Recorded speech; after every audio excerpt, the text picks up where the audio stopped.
검사들의 몰락은 시작되었다. 오늘 올리는 이 글은 우리가 그동안 검사들의 농간에 얼마나 좌지우지 그들의 손바닥에서 놀아났었는지 새삼스럽게 생각해보는 시간이 되었으면 하는 마음으로 서툰 글이나마 제 생각을 올리고 있습니다. 저는 이 정부 이후에 진보든지 보수든지 그 어떤 정부가 되더라도 검찰 조직은 해체 수준으로 가서 다시는 국민들 앞에 군림하지 못할 정도로 분해되고 말리라고 생각합니다. 검사들 개인적으로도 지금까지의 과실을 영원히 가져가게 될 것입니다. 검사 출신들은 이제 주요한 공직에 진출하는 일은 이후 어떤 정부에서도 꿈도 꿀 수조차 없게 될 것입니다. 군사 정권에서 군인들이 직접 정치를 했던 시절이 있었지만 어떤 정권이라도 영원한 건 없습니다. 군사 정권이 끝나면서 그 후에는 군인들이 직접 정치에 참여하는 건 꿈도 못 꾸게 되어버렸듯이 검찰들도 똑같은 결과를 맛보게 되리라고 생각합니다. 법을 배웠다는 천재들이라는 사람들이 인간들이 해서는 안 되는 일과 해도 되는 일을 왜 구별조차 하지 못하는 것일까요? 윤석열 대통령은 자신이 하는 일이 얼마나 비정상적인 일인지 모르는 인간입니다. 최근 미국의 데이븐트라는 신문의 한국 관련 기사의 제목이 자신의 나라를 가장 이해하지 못하는 한국의 대통령이라는 기사가 있었습니다. 윤석열은 왜 자기의 술 친구나 검사들만 각 요지에 아무 경력과 관계도 없는 사람들을 앉히는 것일까요? 단지 검사라는 이유 하나만으로 아니면 일부러 문제가 있는 사람들만 고르기라도 하는 양 온갖 비리에 연루되었던 사람들만으로 각 요소에 앉히고 있습니다. 검사들은 모두 전지전능하다고 생각하는 검찰과 사법부를 꼭두각시로 만들어서 자신들의 입맛대로 움직이고 있는 어리석은 대통령과 법무부 장관 한동훈으로 인해서 검찰 조직은 곧 해체되고 말 것입니다. 이태원 참사를 보면서 국민들은 단순한 분노가 아니라 어쩔 수 없는 모멸감을 느껴야 했었습니다. 대통령 부부를 지키기 위해서 159명이라는 아까운 젊은 우리 아들, 딸들이 생명을 잃었는데도 대통령도 행안부 장관도 누구도 잘못했다고 사과조차 하지 않는 나라에서 우리는 살고 있습니다. 명단을 발표하면 2차 가해라고 하는 정부의 진심은 무엇일까요? 명단도 영정사진도 위패도 없는 추모식에 매일 참석하는 대통령의 우스꽝스러운 작태는 우리 국민들에게 무엇을 보여주려고 하는 짓거리였을까요? 판사 출신 행정안전부 장관 이상민은 안전 분야에 대한 기본적인 지식이 없어도 너무 없는 인간이 무엇 때문에 행정안전부 장관이 되었을까요? 아무리 비전문가라고 하더라도 우리나라에는 매뉴얼도 있고 법도 있고 시행령이라는 재난안전관리 시스템 등이 있습니다. 참사가 발생하는 80분 동안 기사를 기다릴 일이 아니라 차관에게 전화하거나 실무자에게 전화해서 사태가 어떻게 되는지 당장 파악하라는 지시는 왜 내리지 못했을까요? 이상민 장관은 판사이기에 아무런 지시도 내리지 않았다는 사실이 직무유기와 업무상 과실 혐의가 있다는 사실을 누구보다 잘 알고 있었을 겁니다. 그래서인지 그는 청문회에서도 그토록 말을 바꾸고 거짓말로 일관하고 있습니다. 희생자들 부모님의 피 맺힌 절규를 외면하면서 사과하지 못하는 대통령은 국민들을 어떻게 생각하는지 모르겠습니다. 대통령이라는 자리가 무엇을 해야 하는지조차 모르고 있는 것이 분명합니다. 모든 대책이 1차원적인 마이너스로 변하는 대통령입니다. 취임하던 첫 달부터 30년 만에 대중 무역 수지를 적자로 만들고 25년 만에 국민 총소득 실질 소득을 마이너스로 만들었고, 지난 4분기 경제 성장률 마이너스를 기록하여 IMF 이후 처음으로 일본 성장률보다 낮은 수치가 나왔습니다. 지난 한 달 동안 무역 적자가 127억 달러라는 56년 만에 엄청난 적자 기록을 세웠습니다. 건들기만 하면 마이너스로 만들어내는 재주가 있는 정부가 얼마 전 K 콘텐츠를 보고받았다고 합니다. 건들기만 하면 마이너스로 만드는 재주가 있는 이 정부는 제발 K 콘텐츠만은 건들지 말기를 간절히 바라는 마음뿐입니다. 2023년의 예산안은 전반적인 감축 기조로 애를 쓰는 정부지만 정부 재정은 무조건 돈을 적게 쓰는 일만이 능사가 아닙니다. 필요한 돈은 필요할 때 써야 합니다. 그래야만 국민도 살리고 경제도 살릴 수 있습니다.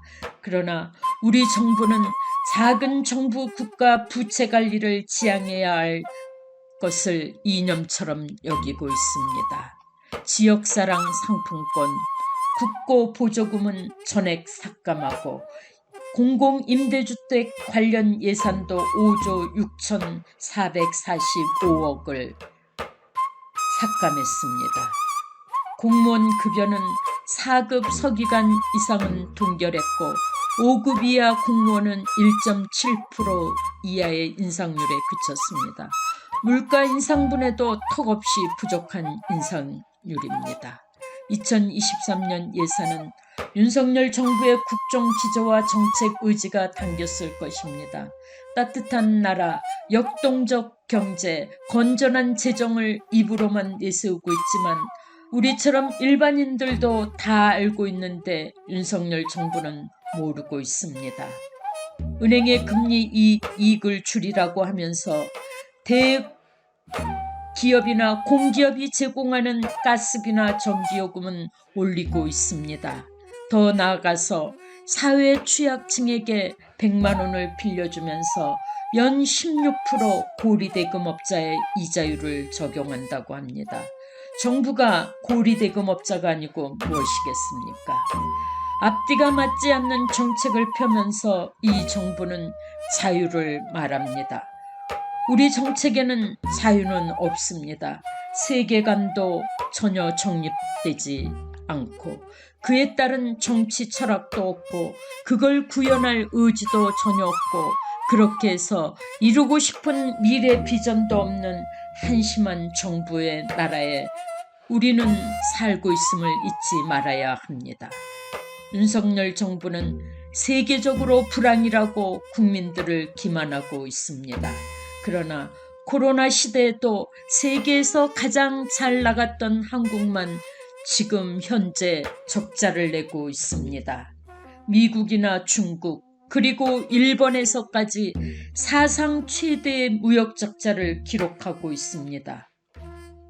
한국에서 빠져나간 외국인 투자자들이 일본 증시로 몰리고 있다고 합니다.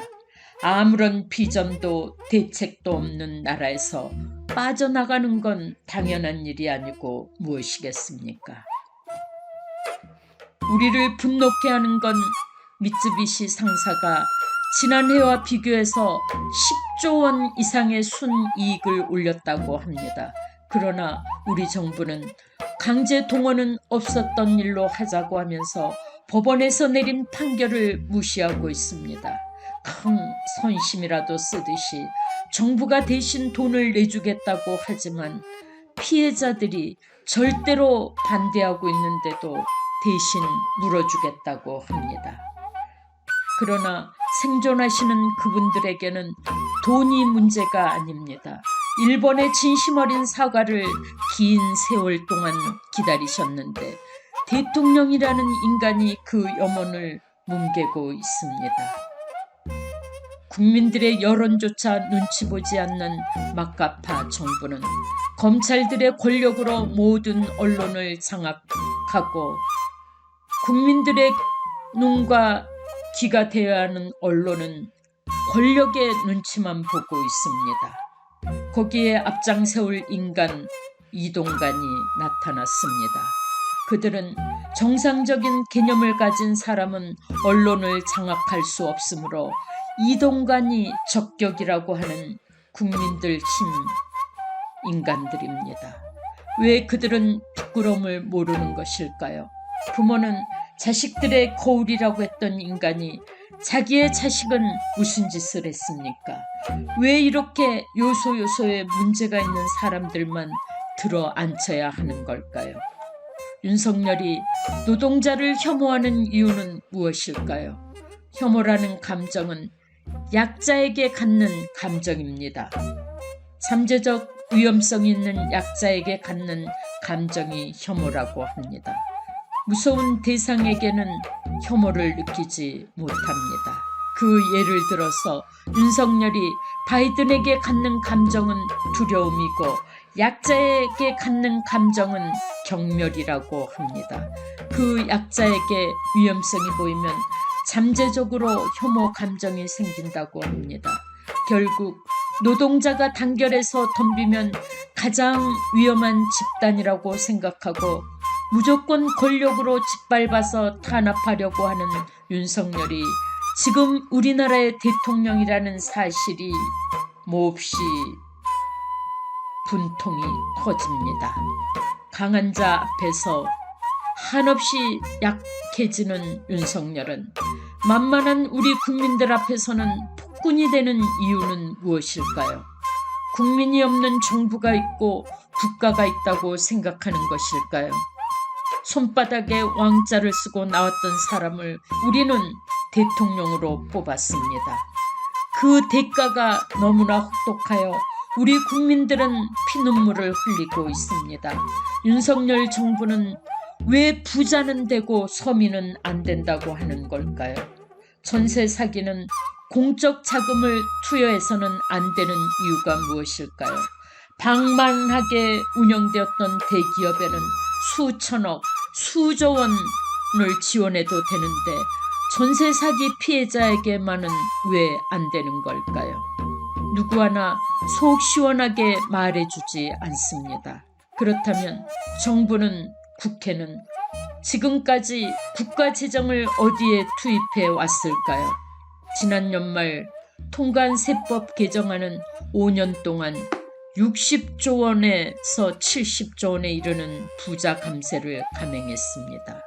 대기업과 부자들을 위하는 일에는 수조 원, 수십조 원의 국가 재정이 변변한 논의조차 없이 마구 집행되는데 전세 사기로 신고된 수천억의 피해는 개인적 영역이라서 국가 재정을 투입할 수 없다고 합니다. 국민이야 죽든지 말든지. 외면하는 비정하고도 귀괴한 이 정부와 여당의 논리를 우리 국민들은 절대로 용서하면 안 됩니다.